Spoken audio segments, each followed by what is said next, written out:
అయితే సాగుతోనే అన్ని పరిష్కారం అయితే, మరణం మన్నిత మార్గం అయితే, చావుతో అన్ని సాధ్యం అయితే, 4.5 కోట్ల చితులను తప్పక ఇప్పుడు పేర్చేద్దాం.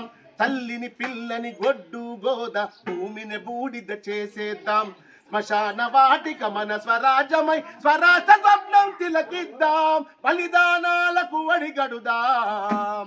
ఎవరైతే చనిపోవాలనుకుంటారో ఆ పిల్లగాళ్ళు అడుగుతున్నా, ఎందుకు చేస్తావు తిరిగితనంగా భయపడి, ఎందుకు చేస్తావు బలిదానాన్ని పోరాటం అని భ్రమపడి, ఎందుకు చేస్తావు తిరిగితనంగా భయపడి, ఎందుకు చేస్తావు బలిదానాలు పోరాటం అని భ్రమపడి, ఎందుకు చేస్తావు తిరిగితనంగా భయపడి, ఎందుకు చేస్తావు బలిదానాన్ని పోరాటం అని భ్రమపడి, ఎందుకు చేస్తావు తిరిగితనంగా భయపడి, ఎందుకు చేస్తావు బలిదానాన్ని పోరాటం అని భ్రమపడి.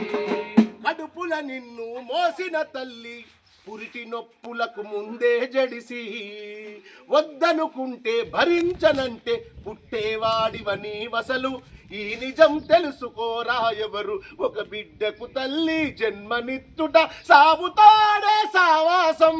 నీ సంఖ్యలను విడిపించుట కొరకు చెయ్యర కనీస పోరాటం. ఎందుకు చేస్తావు తిరిగితనంగా భయపడి, ఎందుకు చేస్తావు బలిదానాన్ని పోరాటం అని భ్రమపడి, ఎందుకు చేస్తావు తిరిగితనంగా భయపడి, ఎందుకు చేస్తావు బలిదానాన్ని పోరాటం అని భ్రమపడి. కన్నులు మూసిన కొన్ని క్షణాలకే మరచిపోతది లోకం నిన్ను, తనలో నిన్ను దాచుకొనుటకు ఒప్పుకోదురా మోసిన మన్ను. ఆవిరిని వై చేరకు మిన్ను, ఆత్మహత్యలకు ఆశయాలకు లేనే లేదుర మనుగడా. ఊపిరి వదిలి చితిపై రగిలి ఏం సాధిస్తావు మొనగాడా. ఎందుకు చేస్తావు